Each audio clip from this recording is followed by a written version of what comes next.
Horror कहानियां TV. डरावनी पत्नी।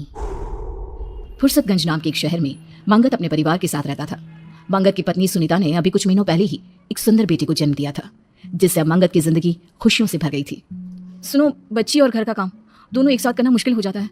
फिर काम में देरी होती है तो आपको भी दिक्कत होती है। क्यों ना हम कुछ समय के लिए किसी को मदद के लिए रख लें? ठीक है। मंगत और सुनीता ने यह निर्णय लिया ही होता है कि कुछ दिनों बाद शांता वहां काम मांगने आती है और मंगत शांता को अपने घर में काम पर रख लेता है। शांता कुछ ही दिनों में घर का सारा काम ठीक तरह से संभाल लेती है, जिससे सुनीता को अपने और बच्चे के लिए अच्छा खासा वक्त मिलने लगता है। एक सुबह सुनीता जॉगिंग के लिए घर से बाहर जा रही होती है, तभी दरवाजे के सामने उसे कुछ चमकता हुआ रखा दिखाई देता है। वो उसके पास जाती है। अरे, ये नींबू तो सोने की तरह चमक रहा है। कहीं सच में सोने का नींबू तो नहीं? रख लेती हूँ, बाद में इसकी जांच करा लूंगी। सुनीता नींबू को उठाकर अपनी अलमारी में रख देती है और जॉगिंग पर चली जाती है। दिन बीतता है, सब काम सही से चल रहे होते हैं। रात को सब खाना खा के सो जाते हैं, लेकिन बीच रात करीब 1 बजे सुनीता अचानक अपने बिस्तर से उठ खड़ी होती है और अपने बच्चे को लेकर घर के बाहर मौजूद कुएं के पास पहुंच जाती है। बच्चा जोर जोर से रो रहा होता है, जिसकी आवाज से मंगत की नींद भी खुल जाती है। अरे अरे, ये कहाँ रो रहा है? मंगत इधर उधर देखता है, पर बच्चा कहीं ना दिखने पर वो आवाज सुनते हुए दरवाजा खोल घर से बाहर निकल जाता है और सामने का नजारा देख उसकी आंखें फटी की फटी रह जाती है, जहां सुनीता बच्चे को गोद में लिए कुएं की दीवार पर खड़ी थी। ठहर जाओ सुनीता, ये तुम क्या कर रही हो? सुनीता मंगत की ओर देखकर कुछ अजीब तरह मुस्कुराने लगती है।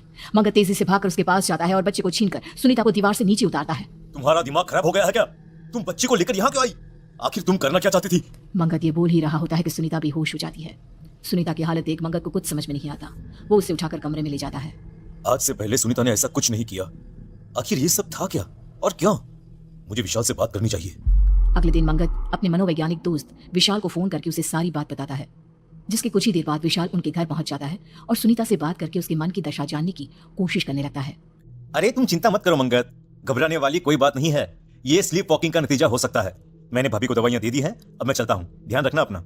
विशाल वहां से चला जाता है, जिसके कुछ दिनों तक तो सब ठीक रहता है, लेकिन फिर एक शाम जब मंगत ऑफिस से घर लौटता है तो अपने कमरे का नजारा देख उसके होश उड़ जाते हैं, जहां सुनीता ने एक बड़ी रस्सी पंखे से बांध रखी थी और दूसरा सिरा अपने मासूम बच्चे के गले में बांध रही थी।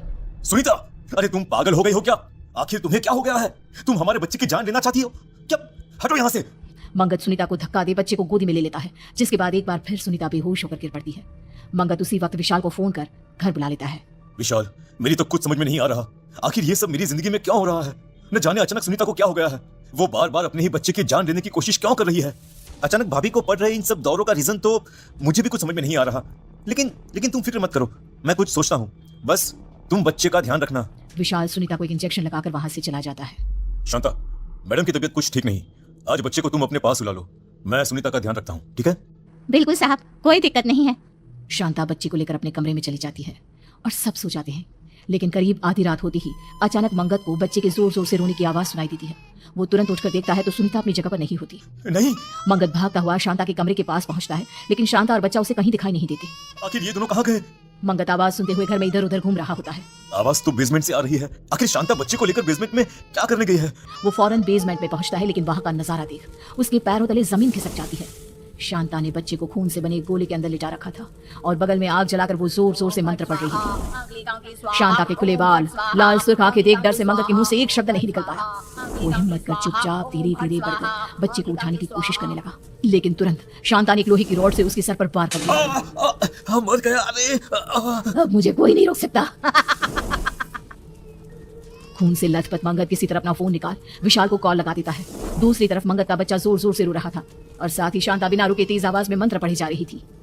ओम भट स्वाहा, अंकली कांकली स्वाहा, ओम भट स्वाहा, अंकली कांकली स्वाहा।